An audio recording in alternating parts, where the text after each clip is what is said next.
Estamos de volta, segundo bloco do Fale Mais Sobre Isso dessa semana, com a psicóloga clínica Cecília Alves Almeida, discutindo a questão da psico-oncologia. Como o psicólogo pode ajudar a pessoa portadora de câncer. Não só a pessoa, né, Cecília? Sim. Mas a família. Sim. E se nós estendermos, podemos até assim, no ambiente de trabalho. Sem né? dúvida alguma. Você já recebeu o convite ou sabe de alguém, é comum, não é comum, para ir no ambiente de trabalho discutir essa questão?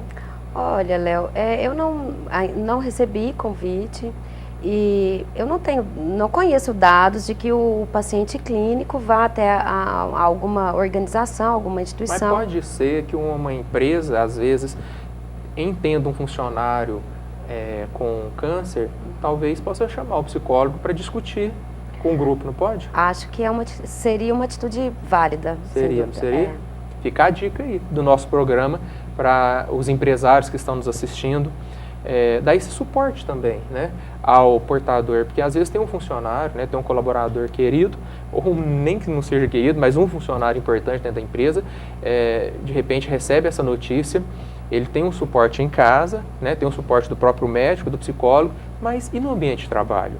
O empresário consciente, ele pode, às vezes, despertar para isso, né, Cecília? O empresário que olha o seu funcionário como um homem multifatorial. Isso. Né, em todos os âmbitos.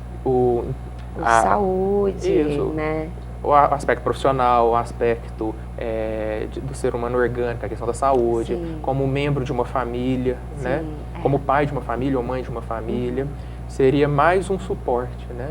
Convidar um psicólogo para conversar com os colegas de trabalho sobre como que a doença ela traz muitas consequências e efeitos colaterais, e informação de qualidade nunca é demais. Nunca é demais, com certeza. Por falar sobre esses efeitos, Cecília, eu vou te convidar o nosso telespectador a assistir algumas cenas de filmes, né? Porque Hollywood já produziu muito, né? Sobre a questão do câncer. Já, né? nós temos vários filmes.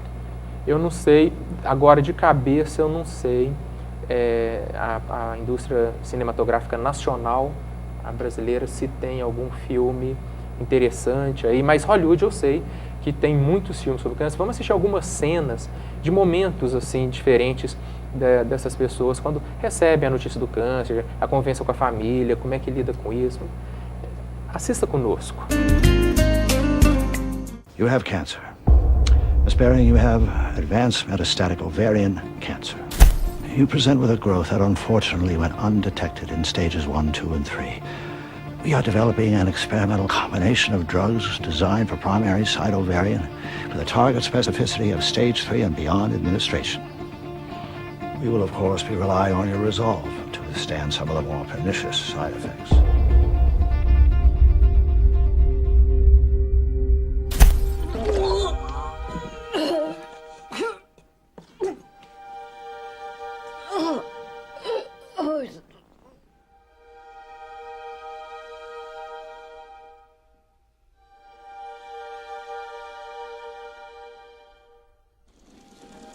I have cancer.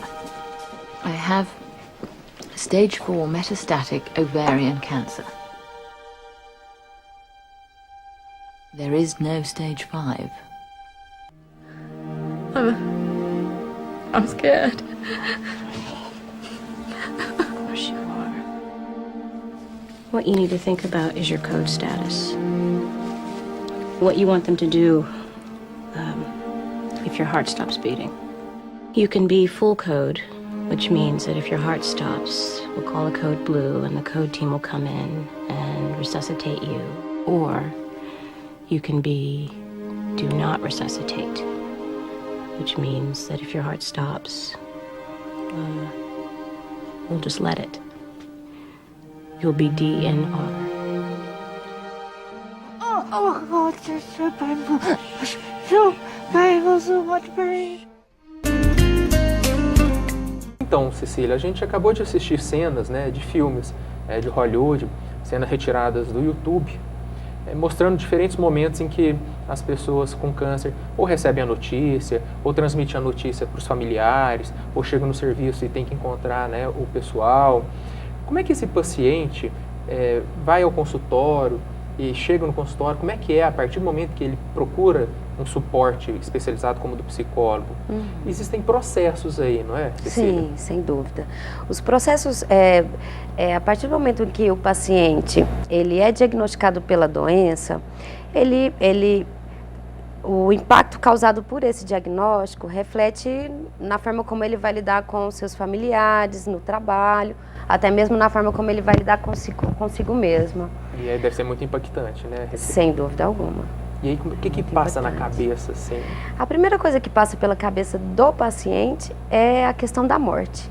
A morte é eminente a todo momento, ela vem à cabeça, à mente do paciente. Eu acho que a gente pode até falar uma coisa interessante, porque se nós pensarmos nos anos 20, 30, 40, 50, 60, ter câncer era quase uma sentença, né? Sem dúvida. Porque a medicina até aquele momento não estava suficientemente desenvolvida, as técnicas, os tratamentos. Então, vem muito daí o impacto, né?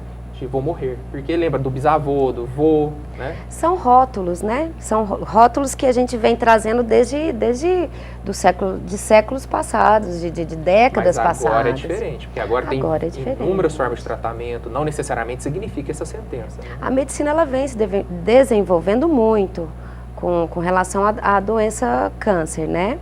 E hoje tem-se sim, na medida em que o paciente é diagnosticado de forma precoce, tem como a gente estar tratando e se curando da doença. Ou seja, não é sentença mais. Não, hoje não se é mais uma sentença de morte. Certo, mas aí às vezes a pessoa demora a processar essa informação e o psicólogo ajuda. Léo, a grande questão da cura depende muito do paciente.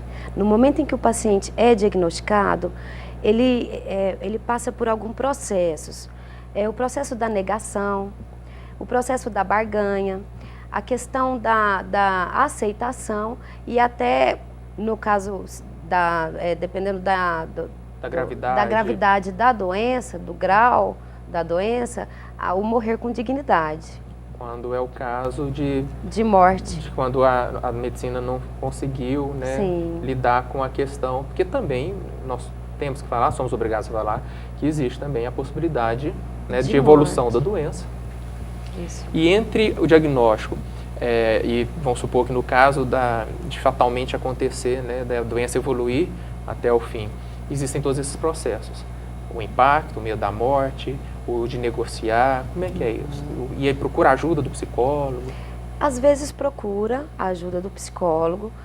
Como eu estava te falando, a pessoa não aceita a doença. Então ela demora a buscar pelo tratamento. Aí que está a grande questão. Eu estou entendendo. Não pode demorar, né, buscar ajuda? Não pode demorar a buscar ajuda. Os pacientes, quando aparecem na clínica, são pacientes que estão fragilizados, tamanha dor que eles estão vivendo, a família também tá nesse emaranhado, abalada, nesse emaranhado de sofrimento, nessa correria do tratamento. E aí, às vezes, eu vou te fazer uma pergunta. Vergonha? A vergonha, o constrangimento é comum.